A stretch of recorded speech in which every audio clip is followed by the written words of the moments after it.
Hello everyone, Tmmgamer here, and today I have the pleasure of bringing you another Football Talk video. But before I get into any part of the commentary, firstly I'd just like to wish you a Happy New Year. This is my first video of 2014. Hope you guys had a great time New Year's Eve and New Year's Day. I did, I went and saw some friends, went to a house party in Birmingham with some mates, had a really good time, and I had New Year's Day off, which was fantastic, so I could basically just spend the day playing video games, which is what I did.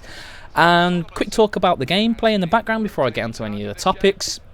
This is a game between me and my friend John. You would have seen him play loads of times if you've watched any of my videos, but the reason why I've chosen this particular game is because he always has a moan at me for only uploading games where I beat him. So in this game it's actually a draw, so I dominate the game. He gets a jammy equaliser late on, so I just thought I'd upload it for you guys to have something to watch in the background, so John would get off my back just a little bit. But as this is a brand new year, I thought I'd start Football Talk with a talk about my team, because I'm an Aston Villa fan and I wanted to talk about Aston Villa for a little bit. So the first topic is going to be Aston Villa, and I'm really pleased with how this season's going at the moment. I know a lot of people over the last few weeks, about a month, have been really disappointed with Aston Villa, and that is not offside. I'm sorry, linesman, but that is not offside. Right, slightly off topic there, but yeah, I'm really happy with how Aston Villa have got on. If you look at where we were last season, we were right in the mire. Everyone was saying, oh, Villa are, very likely to go down on this. We had basically nothing in our favour. We had no one playing particularly well. It was just Benteke, and when Benteke didn't play well, we lost. It really was appalling. We conceded goals for fun. It just wasn't very good at all. And if you look at this season, Christian Benteke isn't playing well. If that had happened last season, we would have been in dire trouble. But we're still managing to pull off results. We beat Arsenal away, first game of the season. What a great performance that was. We've beaten Manchester City at home, and I know they haven't had a fantastic away record this season, but any time you beat Manchester City is a great result. So we've done that. Lots of creditable results up and down the league. We were robbed against Chelsea away as well at Stamford Bridge. Absolutely robbed that game. Cannot believe we didn't get something from that. It's one of those things. Occasionally referee, well, it seems to be quite likely and quite often at the current standard of refereeing, but you do get decisions go against you. We certainly had that. Branislav Ivanovic should have been sent off for his challenge on Christian Benteke. Wasn't. Stayed on the field and then had a part in the goal. I was like, obviously that's going to happen. So we've had a lot of very creditable results against great teams. And if you look at where we are now, we are above Swansea in the league, and everyone says Michael Laudrup's an absolutely tremendous manager and what a great job he's doing at Swansea, and they won a cup last season, they're in Europe, all of this good stuff, and we're above them. Very solidly in 11th on 23 points. We're 6 points off the relegation zone. We are 5-6 points off from Southampton. It's not a lot at all, so we could get to 9th. Admittedly, any higher than that is a pretty large gap in points. But we're very solidly positioned at the moment. We're in a much better position where we were last season, and I'm very happy with the general level of performance. I don't understand what Aston Villa fans, or some Aston Villa fans, are expecting this season. We barely stayed up last season with a very young squad of players, a lot of whom we signed from the lower divisions, players like Ashley Westwood, Loughton, or we signed them from abroad. Luna, no one had heard of him. Yakuba Silla, we signed him from the second division of the French league. These are not big money move signings. Signed players like Joe Bennett as well from Borough. A lot of players from the Championship, a lot of young players. The squad we had before that, we basically got rid of all of our majorly experienced players. We had basically Ron Vlaar is our only very experienced outfield player. We've got Gabriel Bonlahor. He's been at Villa for a long time now, one club guy, very good player to have in the squad. Been around Villa for a while, so he's a good player to have there. And we've got Brad Guzan in goal, who until last season didn't play for us. So if you look at the squad and the changes we've made in, say, the last 4 or 5 years, from Martin O'Neill to now, there's probably 2 players. Realistically, that's how many it is. So we've completely gutted our squad. We've slashed the wage budget, we've brought in unknown foreign players or players from the lower leagues, and we've formed them into a team that's currently sitting 11th in the Premier League. I mean, I don't understand how we can be disappointed with that. I think you've got to be really happy with how that's gone so far. A lot of people have been criticising Paul Lambert, they've been saying, oh, Villa, we play too negatively, don't hold enough of the ball, etc, etc, and I can agree with that to a certain extent. Villa, we are much better away from home counter-attacking because we like to sit back. We have a lot of pace on the break. We've got a big, powerful target man in Christian Benteke who can take a direct ball, bring it down, lay it off to a supporting midfielder. But if you look at our players in midfield, when we start Delph and Westwood as our two holding players, normally what tends to happen is we play either El Amadi alongside him, or we go slightly more attacking and have like a Bonlahor, Vyman, Benteke front three with possibly a Silla slotted in there in the midfield, and we go fairly attacking. But when we have Westwood and Delph in the same team, I think we actually have the potential to knock it around quite nicely there. Those are two players who really have impressed me. Westwood is one of Paul Lambert's better signings. Now everyone immediately goes to Christian Benteke, quite rightly, because his goals helped keep us up last year. But for me, actually, Westwood's very, very impressive. He just gets along with what he does very quietly. He reminds me a bit like Michael Carrick. Michael Carrick always, for years and years, went under the radar. Everyone used to think, what does he actually do? But Ashley Westwood is a good player just to be a bit of a tempo controller. The problem is, when you've got, for example, Leandro Bacuna playing at right back, and Bacuna is not really a right back because Loughton was out of form, so he got dropped and Bacuna was put in. You've got players like Silla, who's not really, as much of a ball player. He's just a big, strong lad who likes to put himself about. He's still a decent player though. I quite like Silla, but we don't really have the nucleus of a passing side. Our whole technique and tactic is put towards counter-attacking football. Can you really see, Vyman, Benteke and Gabi Bonlahor sitting on the edge of the penalty area for 5 minutes, knocking it around little tight passes like Arsenal do? No, not at all. But we're a side that play to our strengths, and I think this is important. We need to be a solid team again and just establish ourselves back as a reasonable Premier League side who isn't constantly looking over their shoulders for fear of relegation, and that's something that I think Lambert is doing for us. Ideally, I'd like to play like Barcelona. Of course, everyone would. Spray it around, score 5-6 goals a game. But we've got to be realistic here. Like I said, there's been so many changes at the football club over the past few years. I'm pretty happy with where we are at the moment. And for all those people who are saying Paul Lambert should have been sacked, are you crazy? Who would we get? Possibly Malky Mackay now that Vincent Tan's pulled the trigger and shot him out of Cardiff. But to get a manager better than Paul Lambert, I don't think we could do it. I mean, a lot of the players there, pretty much all of the players there, have been signed by Paul Lambert, are Paul Lambert's players, like to play for Paul Lambert, respect him. If we got rid of him, it'd just be a massive backward step. The whole point of this is to build and move forward. And you cannot deny we have made progress since last season. You can't, because we've clearly made progress. Hopefully we continue on. We are safe, 5-6 games before the end of the season, and we finish. I would take a 12th, 13th place finish this season as a good season. I really would. And if we finish like 14th, 15th, I still wouldn't see it as a disaster, because the Premier League is really tough. It's always tough. There's no easy games. Went away to Sunderland and we ground out a 1-0 win. Missed a couple of chances, didn't play incredibly, but that is a game last season we would have flat out lost.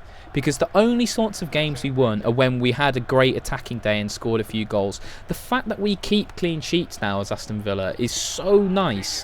When you looked at just how atrocious our defensive record was last season, it's really nice to keep a clean sheet away from home relatively regularly. It really is nice. Ron Vlaar has been very important for that, I feel. He's definitely been up there for one of the players of the season so far for Aston Villa.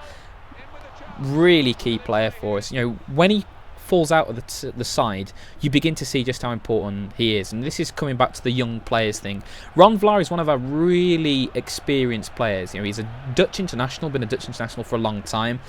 And he's a big player for us. He really is a huge player. It took him a little bit of time to settle, which is obviously going to happen. He's moving to a new country, a new league. But I feel this season he's really begun to show what a good player he is for us. And unfortunately, Joris Okore got injured really early on in the season. He looked good, and he's had a lot of good reviews and ratings. He turned down a move to Chelsea last year because he wanted to play more often, so it's a real shame he got injured, because I would have loved to see Okore and Vlaar make a great partnership together. But hey, that's football for you. Fingers crossed Okore comes back just as strong and we can have him fully fit and firing before the end of the season. That would be nice. But that's Aston Villa. I am really pleased with how we're doing this season. I just cannot understand how fickle some Villa fans are. And this is the thing that really annoys me, because I know loads of Villa fans, and they stick by Paul Lambert. They are sensible. They talk good football. But when you look at, for example, I follow Aston Villa on Facebook, you don't half see some really, really dumb comments about Aston Villa. And for once, I just like the sensible majority of Aston Villa fans to be the ones who are heard, and not the the fickle people who throw their toys out the pram whenever there's one little bit of a bad run. Villa are making progress at the moment. I don't want to jinx it, but at the moment I'm very pleased with how we're doing so far this season. So that's enough on that. The next topic I'm going to talk about is the FA Cup, and this is sort of linked in with Aston Villa, because Villa manager Paul Lambert said in a press conference, I think it was today, that basically Premier League teams no longer care about the FA Cup, and that's a very big thing to claim, because the FA Cup is a massively prestigious tournament, the oldest cup tournament in the world, for football obviously. It's a very, very big thing to win, and winning it is normally seen as one of the three big trophies for an English team to compete in. You've got the Premier League, you've got the FA Cup, and you've got the Champions League, and those are seen as the three most prestigious tournaments to go for.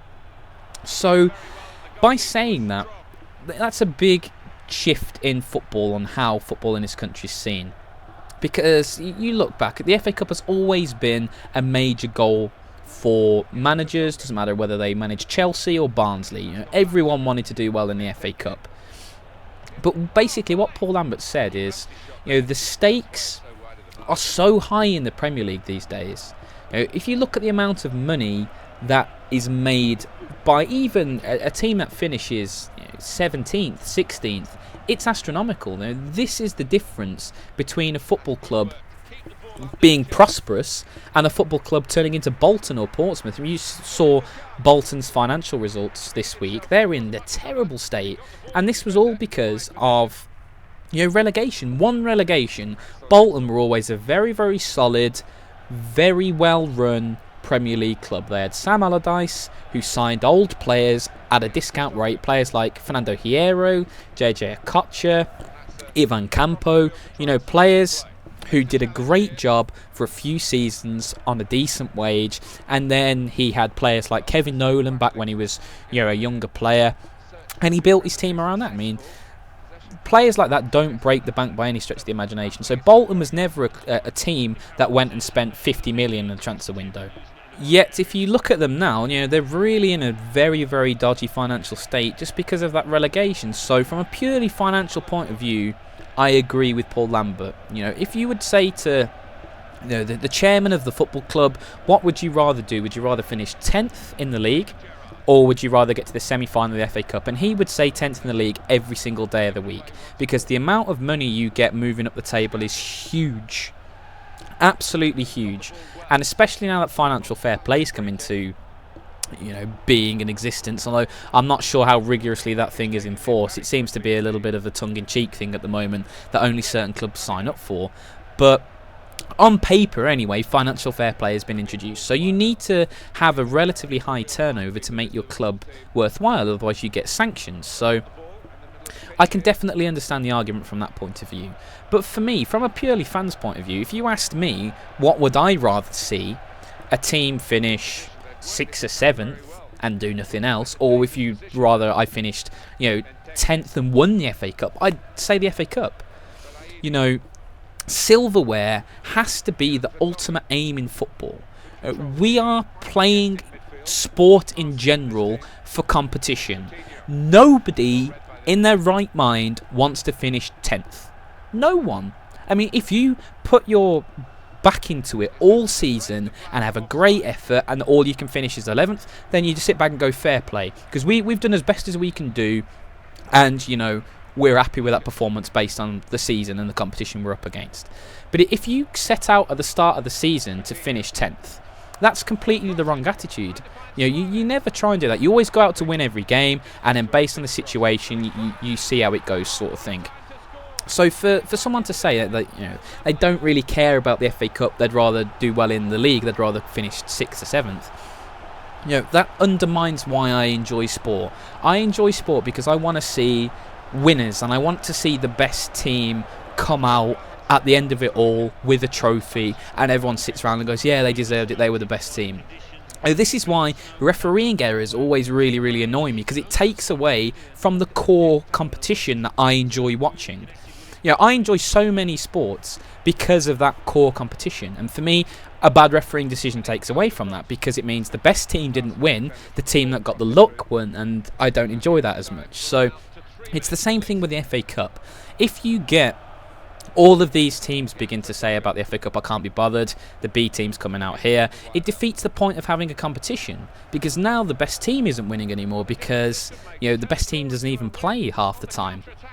And I'm disappointed. I really don't want that to happen, because, like I mentioned, FA Cup's a very, very prestigious thing. I've been to watch Villa lose at Wembley twice, and I would go right again tomorrow to watch them again, because we might win a trophy. I'd much rather win a trophy than finish 8th and upper mid-table in the Premier League. And I hope that isn't lost on the money men and the people who run football clubs anymore, because football should always be about trophies and success. And success can be defined in many ways, but the ultimate way to define a very successful club is a trophy. And I don't want football to be changed in such a way that cup competitions become meaningless as people just chase paychecks in the Premier League. So that's my argument on that. So guys, once again, thank you so much for listening to the video. I really hope you've enjoyed it. I've been getting a lot of really good feedback from my Football Talk videos recently, and a lot of new guys watching it. So once again, I hope you've enjoyed the series so far. Plenty more to come. Slight apologies if I still sound croaky. I am desperately trying to kick this sore throat. Managed to get through this video only coughing once, so fingers crossed that's an improvement. But once again, thank you so much for watching, and as always, have a great